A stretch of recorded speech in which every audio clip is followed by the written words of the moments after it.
I've served on a lot of nonprofit boards, and I can't tell you how many hours have been wasted of my life when they send me a board packet and then they regurgitate the board packet during the board meetings. Like, stop already. I can read. So let's instead use our board meetings for the strategic conversation around what would it take to create a movement around these ideas.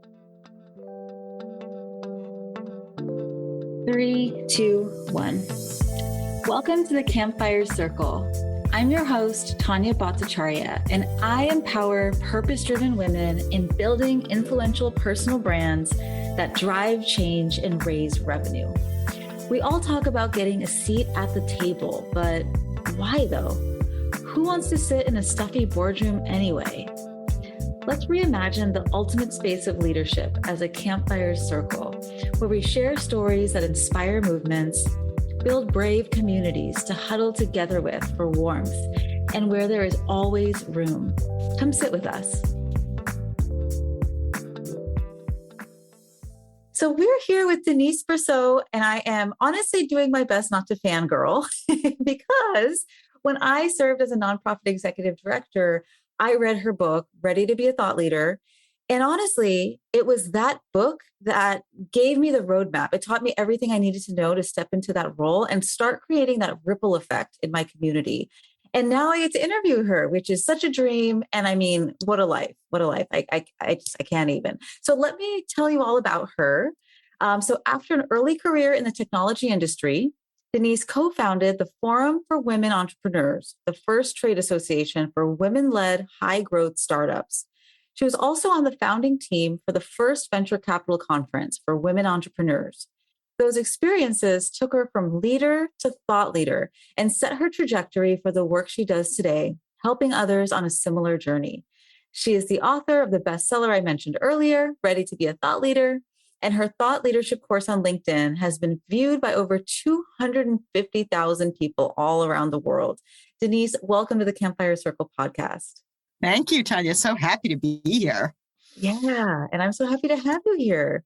Well, I always think it's good to start in the beginning, and I would love for you, if you're open, to just tell me your story. Why and how did you become a thought leader on thought leadership? Well, okay, but I have to start by saying I'm so happy to know that my book had an impact. For all of us, we put content out in the world. Like, is anybody listening out there? So, I really wrote that book to my younger self, and I'll tell you a bit about that journey and the crazy way that it came about. But, I wrote this book to this young nonprofit executive woman that I was, as you were, and, completely clueless. Yes, you know how to do your to-do list, and yes, you know how to, day to day. But if you're trying to make a bigger impact, that's the hard work. Honestly, there was nothing out there and, really no one to guide me at the time. And now that is really what I'm committed to. And that book is committed to exactly people like you. So this makes me very happy. All right. So where did it all begin? It began in a little town. No, let's not go there. So I came out of college with a degree in Russian studies, not something you have any idea what the heck you're going to do with it, thinking maybe law school. That didn't turn out to be the right path. So I kind of, was stymied in a number of different directions, like, that doesn't feel right. So anyway, took a while, but I found myself in the tech industry by the time I was about 25 and started my first company when I was 26. And the journey of sort of entrepreneurship, startups, technology kind of satisfied my soul for a few years, got an MBA at Stanford, and came out of there with this amazing community of women leaders. We weren't a big portion of our class, but we were mighty. And the other women that I came together with, really, one of them had the idea of starting this trade association for women entrepreneurs. Like at the time, I think it was less than 1% of venture capital funding was going to women. And we were just determined to do something about it. Now, fast forward many years later, my organization still continues today in its new form. It's called Watermark and based in the Bay Area. But the venture capital stats have not changed a lot. So, I did spend 10 years of my career really on that path of trying to make a difference for that world. But honestly, because I didn't have any of the strategies or understanding about how you make big impact, I was really just kind of in the blocking and tackling, open a new chapter, try to help one another, the next entrepreneur, versus really understanding how to have a real trajectory of change. And I think that's why I'm so committed now. So about 10, 12 years ago, I started my present company, kind of taking everything I learned from that journey and from working with others. And that's what I'm committed to today. I really work with women entrepreneurs and women executives and women leaders and a few men, right? But my commitment is really, how can I help leaders, executives, entrepreneurs make that bigger impact, really build those ripples of influence and create a legacy that matters to them. I love that. First of all, I love that so much. Our missions are certainly aligned. And I have worked with a couple of female founders of behavioral health tech companies. Accessing capital has been a really painful, interesting, discouraging journey. And they haven't had access to the same networks, the same rooms, the same old boys clubs that, others do just by virtue of who they are. But to your point, I have really seen how thought leadership and consistently getting their message out there helps them get that seat at the table. Or rather, I don't even like to say seat at the table. It helps them create their own campfire, their own influential platform to attract the right investors to them. And I know you have obviously a ton of experience in this. And I'm wondering, Denise, if you could share any stories that you've seen of thought leadership really helping women create their own campfire. Yeah, I think that the key here is understanding that is worth spending your time on, right? So much of the story out there is put your head down, focus on the to-do list, right? So much of the story is create the next product, the next service, improve the features, improve the benefits, and less, unfortunately, on that other piece. But, when you see stories, I don't know, Mickey Agarwal is the first one that comes to mind. So Mickey Agarwal started her first company when she was in her 20s.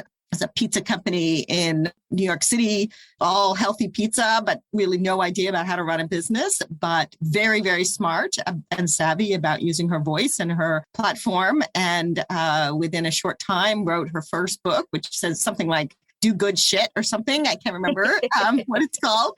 And got out and started speaking and really building the community around this idea of entrepreneurship and taking action. And, since that company went on, I can't remember if she sold the first one. Anyway, she started her second company. She started her third company. And each time her trajectory gets bigger and bolder, and her platform gets more meaningful and more giving back all the ideas, the knowledge and expertise she has, but also bringing in partners, bringing in people who are paying attention to someone who is bold enough to share their big ideas, and someone who is bold enough to egg on others to go, get out there and be entrepreneurial. And so I know that, and I think she's got maybe a second book that's either already come out or just come out, but she's someone who's no question has used her voice and her platform as a way to scale multiple businesses. Her business is called Tushy. And in between, she had another one that I can't remember the name of. So yeah,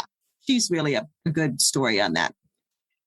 Yeah. And what comes up for me around that is this work is really exponential. It's kind of like retirement. You put some funds in the bank, and over time, there's compound interest of this work. Because like you said, more and more people are just attracted to your mission, and whatever it is, the next thing you're doing, they're ready to be involved, right? So yeah, it's that flywheel effect. Like the first couple of things you do, and this is why thought leadership can be a challenge. People don't see it as a journey. And so they start, do a few things, they put out some content, or they do a talk, they, put forward their perspective in a industry event. Maybe they don't get an instant response. Maybe they don't get instant traction for those ideas. And so they just stop, right? There's plenty to do. They get a lot of rewards for working hard. But what I say is that if it's a flywheel, you have to do those first efforts, because the flywheel is slow to start. But once it gets going, I certainly learned that in my own journey. We started the Forum for Women Entrepreneurs, and then I helped co-found Springboard, which was the first venture capital conference for women entrepreneurs. And that story, which was, 5, 6, 7 years after we started the Forum for Women Entrepreneurs, where we got, a little bit of press, a little bit of attention in the community. But when we started this conference, that became really the tipping point and pushed us in a new trajectory, because the press, as we got a few press stories about these women entrepreneurs who were presenting their businesses at this first conference, then that next story was much easier to get. And partially, I think, because maybe the newspaper folks are a little lazy and they look for an interesting story and then they do another story on the same topic, but whatever, it worked. And then that brought in partners, and that brought in a much bigger community of people to apply for the program, more sponsors. Like, it was all a flywheel that all began with a few somewhat painful efforts. But once it got going, it just really, it continues to this day. Springboard continues to be at the forefront of the story of women's entrepreneurship and the growth of high growth startups and venture capital. Yeah, it becomes a movement. And, I've gotten a little bit too excited and maybe a little ahead of myself. So let's back up just a teensy bit. I want you to help us define thought leadership, because I have definitely used the term thought leadership and personal branding almost interchangeably, but they're different. Can you define thought leadership and kind of tell us how they differ? Yeah, I think of it partly going back to what we were talking about, that idea of a journey, that really we begin our journey by building our personal brand. And the personal brand is sort of differentiating ourselves from others, having some way that people can see us as a unique individual. And I think that's where we begin our work as executives, as subject matter experts, and so on. It all begins there. But the second piece then is I think the second step is becoming that respected expert. So we take our subject matter expertise and we become known for that. So what is the knowledge base that we are bringing to the community, and how are we out sharing that? I think that's sort of the second step in the journey. And it's an important step, because the third step is really thought leadership. And to me, that is about being that pebble in the pond, and what we've been talking about, creating that movement. So when you think about it, the first two are kind of bringing attention to you. The third one is bringing attention to an idea, bringing attention to a transformation, some actual undertaking that is going on in your field, in your community, in something that you are trying to make change around. So for me, certainly we were building the brand of me and the Forum for Women Entrepreneurs. We were building the brand of me and the respected expert status of myself as a knowledgeable person about women's entrepreneurship. But I think the reason that things tipped is because Springboard was about really sort of changing the trajectory of access to capital in people's minds. People saw it as that pebble in the pond, and that then began to ripple out in ways that perhaps the earlier efforts were built upon. But this third piece was our chance to really make that bigger and broader difference. So I love that imagery. I love that imagery of pebble in the pond. It calls up that ripple effect or that butterfly effect, And I love this strategy because I tend to spend a lot of time with people who work on stigmatized issues like addiction or abolition work or psychedelic medicine or there's an element of disruption in their work, because you're taking a big problem or injustice and painting a new picture of what's possible. This is so juicy. There's so many places we could go from here. I get so excited about this kind of stuff. But okay, so something that has just come up for me is when you're dealing with this vision, this big vision for a changed future. For you, it was having a higher percentage of venture funding going to women entrepreneurs. And it just seems so big. It seems so dang big compared to where we are now. So how do we not burn out, right? Like, how do we temper these big visions with the reality of what can actually get done in one lifetime? Do you have any thoughts on that? Yeah, it's such an important thing. And as I was writing my book, it was a core element of what I was trying to address, because there's two pieces to this conversation. The first is the burnout piece, which is thinking about this as a relay race and not that you're going to do it all. Like, to get from where we are, less than 1% of venture funding, to what I want, which is 51%, that is not going to happen in my lifetime. I think at some point I did hope and wish it would. But, given how slow the trajectory of change was, we've never gone to more than about 8%. So we've got a long, long way to go. So you have to think about this as a relay race. And I think that ties then in that sort of taking care of yourself and understanding your role in passing the relay is understanding then the second piece, which is the key differentiator often between leaders and thought leaders is the ability to distill the lessons learned, to kind of codify what are some frameworks, some learning, some blueprints, some how-to guides, as it were, that others can then pick up and learn from and carry forward, because we don't want the people picking up the next step on the relay to reinvent the wheel and do exactly what you did. We want to be saying, okay, here's the 7 steps I learned, or here's the 5 important guideposts that you must follow, or here's, whatever it is, here's the lay of the land, you're mapping out the ecosystem, whatever you're doing to be additive in a way that others can pick up and learn from. I think that is the key element of that, being a thought leader and not just another leader in the long path. And what comes up for me too is even this relay race spans lifetimes and generations, because we do this work so that our future generations can have a different life. And so in a way, we're trying to be good ancestors when we are doing this work. There's an element. Have you read that book? It's such a wonderful book about being a good ancestor. It is an incredible book. And I think I bring up the term cathedral thinking all of the time. We are starting cathedrals that we're never going to have the opportunity to sit in, but that's okay. That's life. And some of the most beautiful places in the world that I've ever been are gorgeous cathedrals like Notre Dame, which has been such a sad journey to see what's happened to it recently. But I used to live in France and used to sit in that beautiful cathedral and just, imagine what it took to create that. I do think it is a beautiful image to imagine that we are building a foundation, or we are building a wall, or we are building a parapet, whatever it might be. Maybe we're doing the gargoyles. I don't know. But we need to each have our role to play and understand that burning ourselves out doesn't help get that cathedral built, right? We don't need any dead bodies along the road here. We need to all be taking care of each other. And the mentality, I think, is understanding that we're locking arms here, like we're doing this relay race together. And that if we can find others, I think that was my big learning. It's like, I was operating by myself doing the Forum for Women Entrepreneurs in California, started a few cities around me. But then I get this call from this group on the East Coast who, it turns out, had been working on access to capital for women for decades. And I had no idea that I was standing on the shoulders of giants, right? That there would be many, many people who had been doing this relay race of women's access to capital for years before I came along. And that once they, that was the National Women's Business Council, once they partnered, or I partnered with them, I guess I would say, then they brought me into this community of all these others doing this important work in Chicago and Boston and DC, right? That kind of opened my door to new opportunities, but it also opened my understanding and my partnerships and actually my heart in ways where I was like, wow, look at all these amazing women, look at all these, and some men, right? But all these people who've been on this journey, who've been making such good progress for so long, we need to be working together more and sort of singing out of the same songbook more so that we can start to build that movement. We can start to not be just one-off across the city, across the country, but working in concert. Hey, if anything you're hearing today inspires you to get more visible as a go-to trusted voice for your audience and drive change towards your deeper mission, I've got something for you.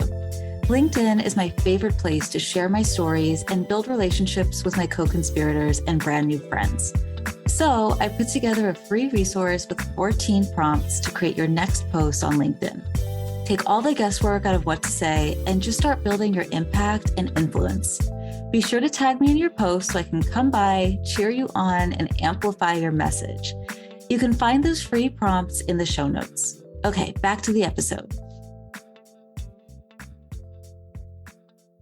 Something that's coming up for me now is that so many of us, whether it's in the nonprofit world or otherwise, we think of communication as a cost center, like a tactical thing, like keeping our website up to date.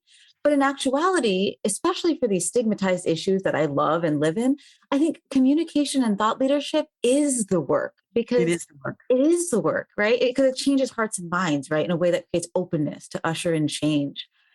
And that's really the definition of thought leadership, or successful thought leadership, is that we can change the way that people think about the world, or we change the way in which people actually act in the world.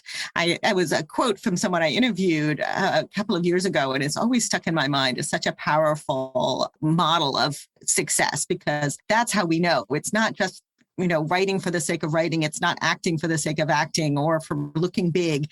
And my quote is from my book that I repeat often is, thought leadership is not just about being known. It's about being known for making a difference. Like, are we being that pebble in the pond, or are we is it all about our ego and making ourselves look good? And hey, look at how my blog has 4,000 followers and yours only has 2. That stuff all has to be left by the wayside. And we need to really be of service to the community. That's when we can have an impact. That is so it. That is so it. I want to get into some of the barriers here. And one of them you've really touched upon already, and it's that never-ending to-do list. And you have experience in the nonprofit space, as do I. And it's just, there's always another thing, like, oh, I just got to bring these board members together. Oh, I just got to get this thing up and running. There's always something to do. So do you have any specific advice, or what would you say to a budding thought leader, a change maker who just can't figure out how this thought leadership work can fit into her schedule? Yeah, I think that you've really hit on a absolutely big challenge and the solution in the same question. And I think the challenge and the opportunity is, what about those board members? What about that community you're serving? How could we enlist and enroll them in the actions as well? So, for example, I've served on a lot of nonprofit boards, and I can't tell you how many hours have been wasted of my life when they send me a board packet and then they regurgitate the board packet during the board meetings. Like, stop already. I can read. So let's instead use our board meetings for the strategic conversation around what would it take to create a movement around these ideas. What could we be doing to enroll and enlist the platforms of all those people that are already involved in our organization, whether it's our staff, whether it's our volunteers, whether it's our board, whether it's our advisors, whether it's our funders? How can we be giving them messages and action points that can be helping to both propagate our messages, but also add to our messages? Like, what are they saying that we need to be aligning to? What are we saying that they could be aligning to? And really have the conversation in those board gatherings, in the time that we're spending with volunteers, to not just give them another assignment, but really get them thinking and strategizing and then taking action around using their social platforms, using their voice in the community, using their reputation on behalf of the cause that they obviously care about. That is such a win-win-win-win-win, because you've got the mission moment happening and the board members are becoming more invested and passionate and excited about the work. And you've got this codifying going on, like you mentioned earlier, where this expertise is being disseminated out into the universe through these board members' spheres of influence. That's a really beautiful example. I love that. I love that. And I personally would like to go to those kind of board meetings, please. Yes. I want somebody to call on my heart in a board meeting, plus my brain, plus my ability to get in action, instead of another, first I'm going to, yes, I support this. Yes, I second. Yes. So much boredom in these board meetings, and it's such a waste of everyone's time. I know. I think of it as like that noise from Peanuts when the teacher was talking. It's like, wah, wah, wah. There's so many better ways we can spend our time, and it's this work. So, we've talked about, okay, so I think of the big barriers and as the 3 S's, right? So there's strategy, not having a strategy. And I think the solution to that is literally just buying your book and reading your book. That's what I did, and it worked out. It worked for me. Yeah, it worked for me. And I think the second one is the schedule piece. And we've talked about that, right? Using our ambassadors. But let's talk about self-limiting beliefs, because I think that's the real juicy issue here. The one that is kind of the real issue. Because if you are intentionally disrupting the status quo and introducing a new way of doing things, it's to be expected, right? That you're going to get some haters, and it's that scary. So what would you say to people who are nervous about getting more visible in this way? Well, yeah, this is the hardest part, isn't it? And it's why I spent a whole chapter in my book sort of gathering ideas from lots and lots of different people on how they did that. Because every thought leader I spoke to as I was writing this book, or the my clients, people I know, my own experience, like I'm always trying to dig in, like, how do you get beyond what one of my clients calls the itty bitty shitty committee in our brain, right?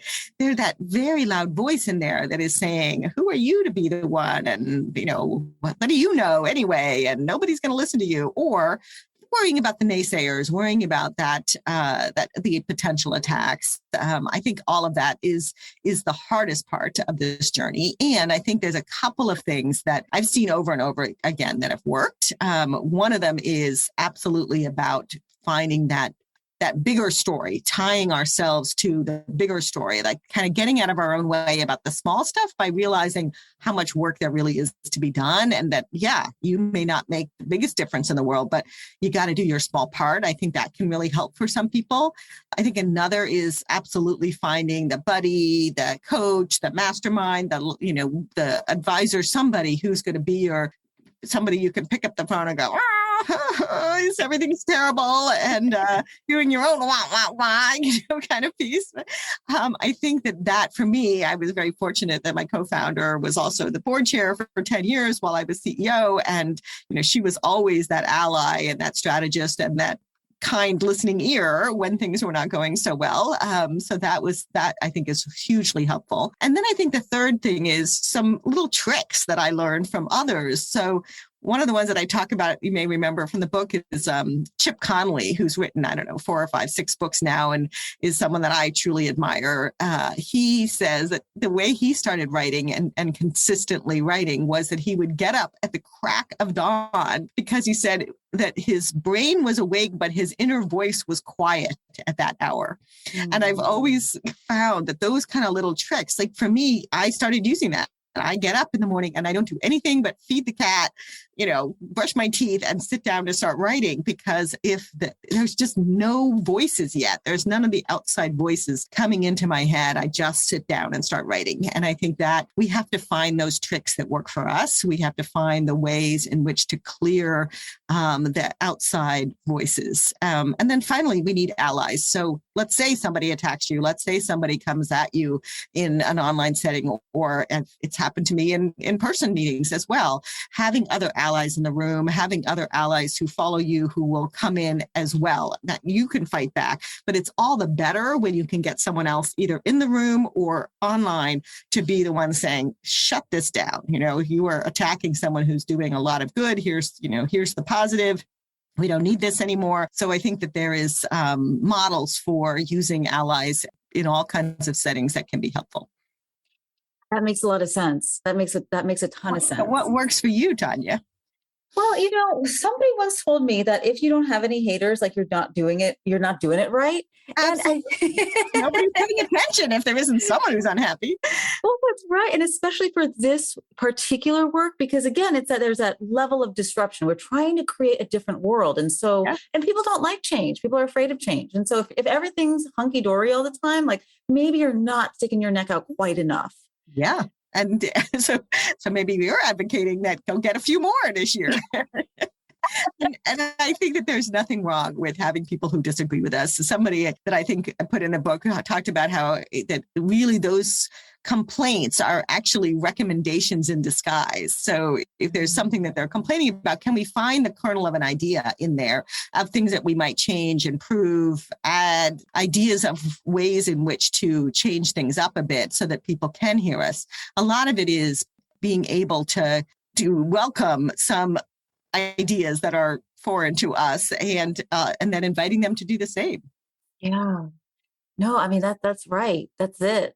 Another issue that I've had floated by, which is a bit of a barrier, is that the person I'm talking to is not the CEO or founder. And so they're nervous to start putting out this type of work, this type of content, because they're afraid they're going to step on someone's toes. And so can you answer the question, can there be more than one thought leader in an organization?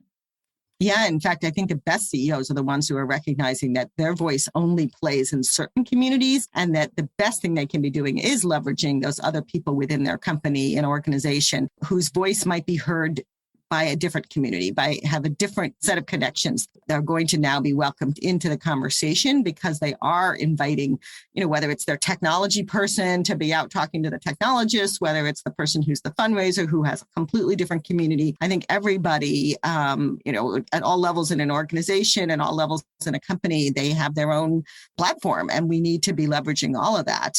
And so the other half of that is what do we do when we want to be that voice? And maybe our CEO isn't quite as enlightened as I'm hoping. And I think for that is that there is a way in a lot of different platforms now for us to state right from the beginning, these are my ideas and not the ideas of anyone any company I work with or anyone I'm affiliated with. So I think we need to be very crisp and clear up front.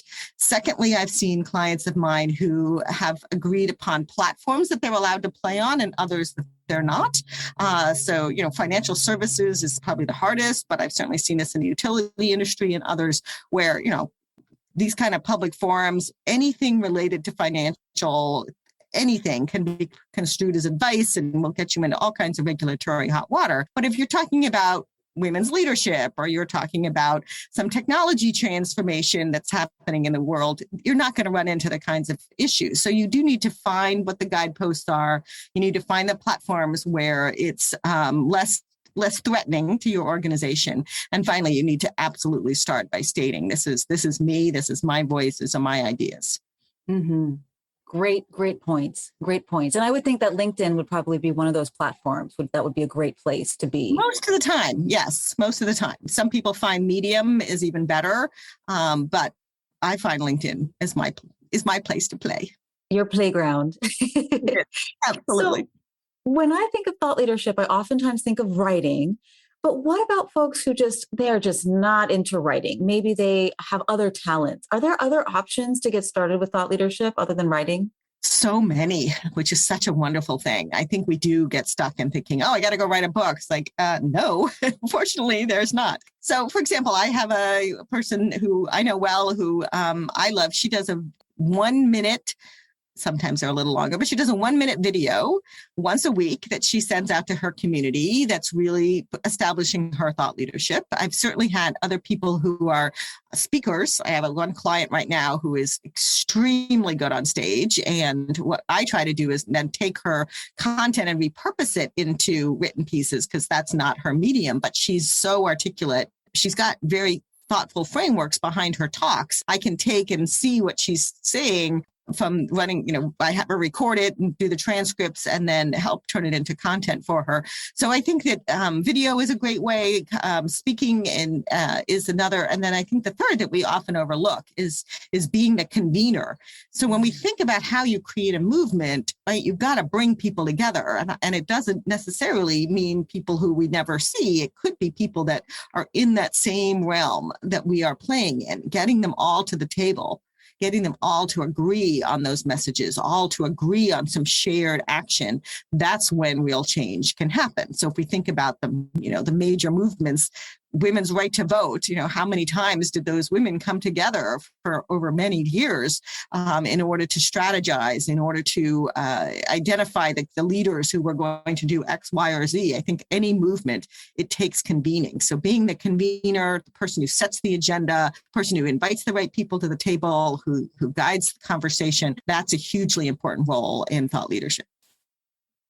And I think that role can be really appealing to a lot of people who don't necessarily think that they could ever be a thought leader. But you're right.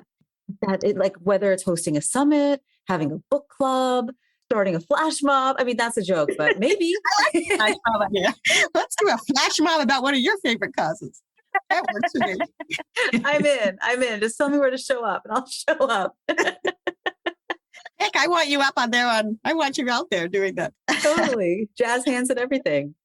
As we wrap up, so creating a vision is so important to this work, because if you can't paint that vision, you can't get people on the journey with you and you don't know where you're going. So I always love asking this question to all of my guests. What is your big vision? What is your big vision for the world? Yeah, my vision is guided by a class I took in business school many, many years ago now. We were asked to sort of create our vision, our mission statement, as it were, to guide our own lives. And for me, it took me the whole quarter, I think, before I could finally come down to something that would guide me. And so for me, it's always been more women leaders at the top of every organization.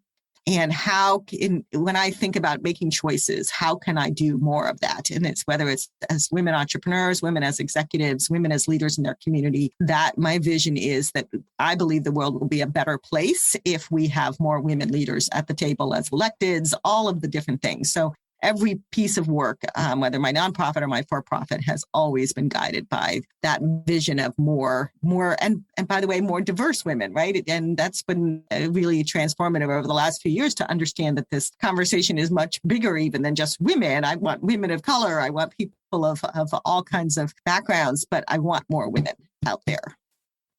Hear, hear. Here. I'm with you. I'm on this journey with you. We're going to make this happen. Locking arms here. Yes. We're in the relay race. That's for sure. Yes, we are. So how can our listeners get in touch with you, and how can they work with you? How can they get involved with you? Well, thank you for asking. My website is thoughtleadershiplab.com, and I have a wonderful set of materials that I give people who join my mailing list. And I also have an email newsletter. You can also find me very actively on LinkedIn, which is just my name, Denise Brousseau. And I have 2 LinkedIn learning courses on thought leadership and organizational thought leadership. And I have a newsletter on LinkedIn as well. So those are kind of all the ways. I do work individually with executives and entrepreneurs and nonprofit leaders on how to really make that journey from leader to thought leader. So always, and I do a lot of speaking. So always happy to have conversations on any of these topics: women's entrepreneurship, women's leadership, and thought leadership. Those are my wheelhouses. Well, and that's a beautiful thing. And, we started this conversation talking about how your work has impacted my work. And really, I think that's so important because as we close out, I just want to mention, this work, you don't always know who you're reaching. In fact, most of the time you have no idea who you're reaching. You're just yelling into the void. I mean, it's strategic, but in some ways it feels like you're yelling into the void. And so I think just know that your impact, Denise, has been monumental. And, thank you for the legacy that you're leaving. Thank you. That really touches my heart and it keeps me going, right? That's part of that flywheel. When we get that positive reinforcement that the work we're doing and the ideas we're sharing matter, that's what keeps us in the game and keeps us pushing forward. So thank you for sharing that. That really makes my heart sing.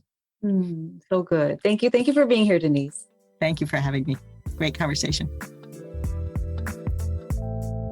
What'd you think? Leave us a review on Apple Podcasts, or even better, reach out and let me know through lumosmarketing.co. Yes, that's Lumos, as in the illumination spell from Harry Potter. Because when you shine, magical things happen. You can get social with me on LinkedIn, and of course, check out the show notes to stay in touch with our guests. Let's talk soon.